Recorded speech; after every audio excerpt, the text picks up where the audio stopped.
Guys, good morning. Welcome to my vlog and nice to see you again. Dito tayo ngayon sa Sikatan. Ito ay coffee shop and resto. So kung gusto niyo pumunta dito, punta kayo. So mamaya check natin yung price ng mga pagkain nila. So kung gusto mo yung video natin, please subscribe and stay tuned.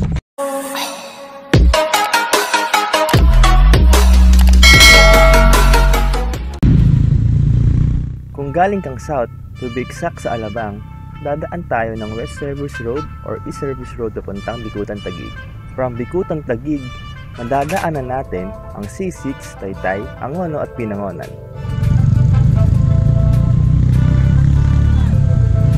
Bago tayo pumunta ng Sikatan Sikada, dadaan din muna tayo sa isang magandang tambayan dito sa Binangonan, Rizal.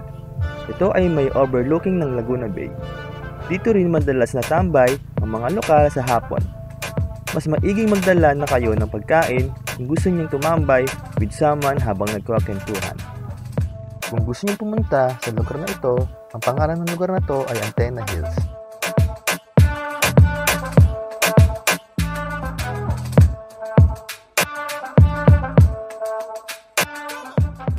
Pagkatapos natin dito sa overlooking, dediretso na tayo sa Sikatan Sikada, which is located sa Cardona, Rizal. Medyo patagilid ng kalsada papunta.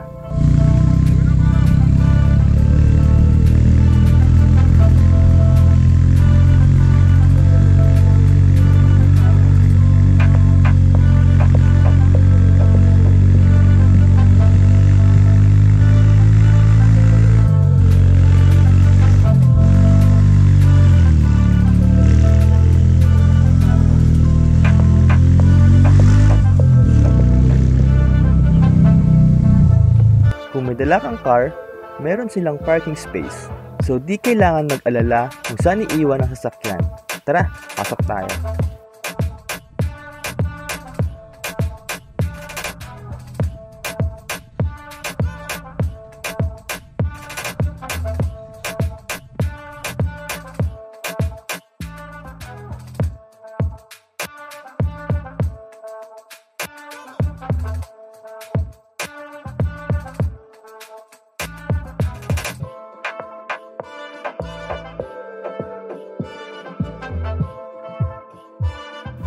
Marami rin silang ino-offer na pagkain at drinks. Meron silang breakfast meal, pasta, soup at iba pa. Nag-order tayo ng beef tapa, fish fillet, chili chicken at marami pang iba. Tara guys, kain!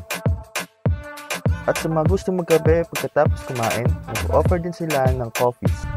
Pagkatapos mananghalian, tuloy ang biyahe papuntang Teresa, Rizal para enjoy ang init ng araw. Andito tayo sa Yasak Resort. And dito rin sa Teresa, Rizal. So entrance fee is, basta sa nakikita ko, is 80 for bata and tanda. And cottages is 500 pesos.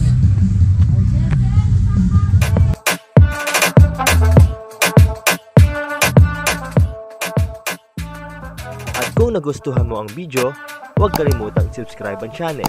Thank you so much!